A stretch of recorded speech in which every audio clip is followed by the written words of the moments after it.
Az ügyintézés még sosem volt ennyire egyszerű. Már letölthető a digitális állampolgár alkalmazás, így számos állami szolgáltatást érhetünk el a mobilunkon.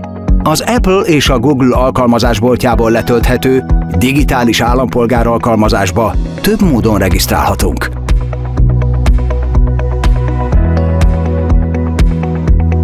A regisztrációt bármelyik kormányablakban elvégezhetjük, mindössze néhány perc alatt. Ehhez nincs más teendőnk, mint a helyszínen követni az ügyintéző utasításait.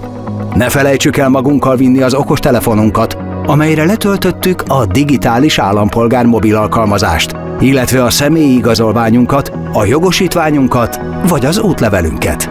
A regisztrációhoz mobil internet is szükséges. Amennyiben online szeretnénk regisztrálni, erre lehetőség van e-személyi igazolvánnyal vagy selfie azonosítással is.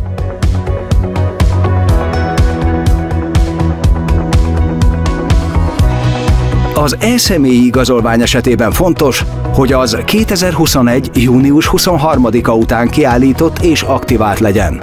Az igazolvány és a hozzátartozó PIN kód segítségével végezhetjük el a regisztrációt. A digitális állampolgár alkalmazás online regisztrációjához a következőket tegyük. Nyissuk meg az applikációt, majd kattintsunk a regisztráció megkezdése gombra. Erősítsük meg, ha elmúltunk 14 évesek. Majd olvassuk el és fogadjuk el az általános szerződési feltételeket. Állítsunk be egy 6 számjegyű jelszót, amivel bejelentkezhetünk az alkalmazásba. A hogyan szeretnéd azonosítani magad képernyőn, válasszuk az online azonosítás opciót.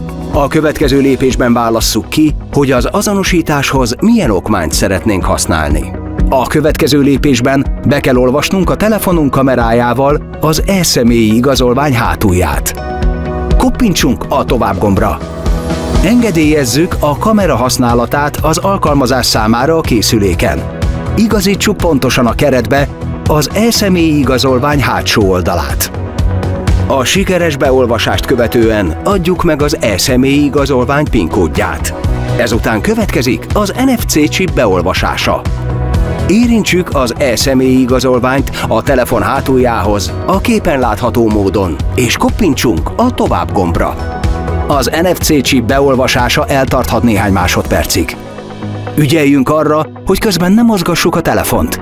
Figyeljünk arra, hogy az NFC chip olvasása csak nagyon közelről működik. Előfordulhat, hogy csak többszöri próbálkozás után sikerül. Ha a szkennelés sikeres, elkészültünk a regisztrációval. A sikeres regisztrációt követően el kell végezni az alkalmazás által kért aktiváláshoz szükséges utolsó lépéseket. Adjuk meg a születési dátumunkat és az e-mail címünket.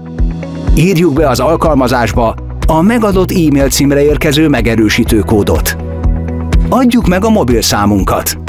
Írjuk be az alkalmazásban megadott mobilszámra érkező SMS kódot.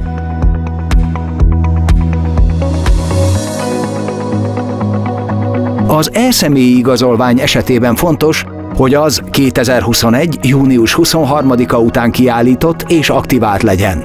Az igazolvány és a hozzátartozó PIN kód segítségével végezhetjük el a regisztrációt. Ha még nem aktiváltuk az e-személyi igazolványunkat, azt személyesen a kormányablakokban vagy online is megtehetjük az e-személyim alkalmazás segítségével. A letöltést követően az e-azonosítás funkcióra kattintva a személyi igazolvány beolvasásával és az igazolvány mellé kapott plastikkártyán olvasható PIN kód beírásával lehet aktiválni a kártyát. Ha ezt elvégeztük, akkor könnyedén regisztrálhatunk a digitális állampolgár alkalmazásba az e-személyünkkel.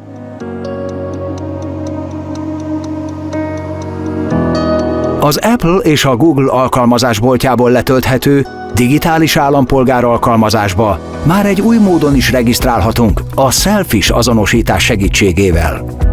A regisztrációhoz szükségünk lesz egy fényképes igazolványra, kártyaformátumú személyigazolványra vagy útlevélre. A digitális állampolgár alkalmazás online regisztrációjához tegyük a következőket. Nyissuk meg az applikációt, majd kattintsunk a regisztráció megkezdése gombra. Erősítsük meg, ha elmúltunk 14 évesek, majd olvassuk el és fogadjuk el az általános szerződési feltételeket. Állítsunk be egy 6 számjegyű jelszót, amivel bejelentkezhetünk az alkalmazásba. Ahogyan szeretnéd azonosítani magad képernyőn, válasszuk az online azonosítás opciót. A következő lépésben válasszuk ki, hogy az azonosításhoz milyen okmányt szeretnénk használni. Lehetőség van a korábban aktivált e-személyi opció kiválasztására is. A felugró ablakban engedélyezzük a kamera és, ha szükséges, az NFC chip használatát. Ezt követően fényképezzük le az azonosításhoz használt okmányunkat. Ügyeljünk arra, hogy biztosan azt az oldalát fotózzuk az igazolványnak, amire az alkalmazás utasítást ad. Valamint arra is, hogy világos helyen legyünk és az adatok olvashatóak legyenek. Ha a fotó nem sikerül megfelelően, az alkalmazás jelezni fogja.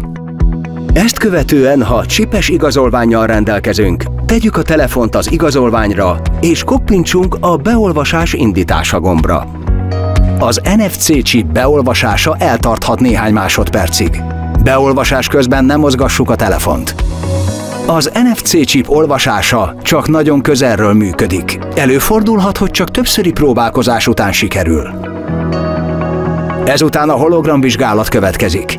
Az ellenőrzéshez mozgassuk a kamera előtt az okmányunkat. Majd készítsünk egy selfie-t magunkról. Fontos, hogy világos helyen legyünk, és ne takarja az arcunkat semmi, például sapka vagy napszemüveg. A sima szemüveg rajtunk maradhat. Illesszük az arcunkat pontosan a keretbe, majd kövessük az alkalmazás utasításait. Ha nem sikerül felismerhető fotót készíteni, azt az alkalmazás jelezni fogja. A következő lépésben az alkalmazás ellenőrzi, hogy tényleg egy élő ember próbál-e regisztrálni. Ehhez ismét a képernyőn látható keretbe kell illeszteni az arcunkat és követni az alkalmazás utasításait. Sikeres rögzítés után 1-2 napon belül értesítést küldünk az azonosítás sikerességéről. Üdvözlünk a digitális állampolgárok között!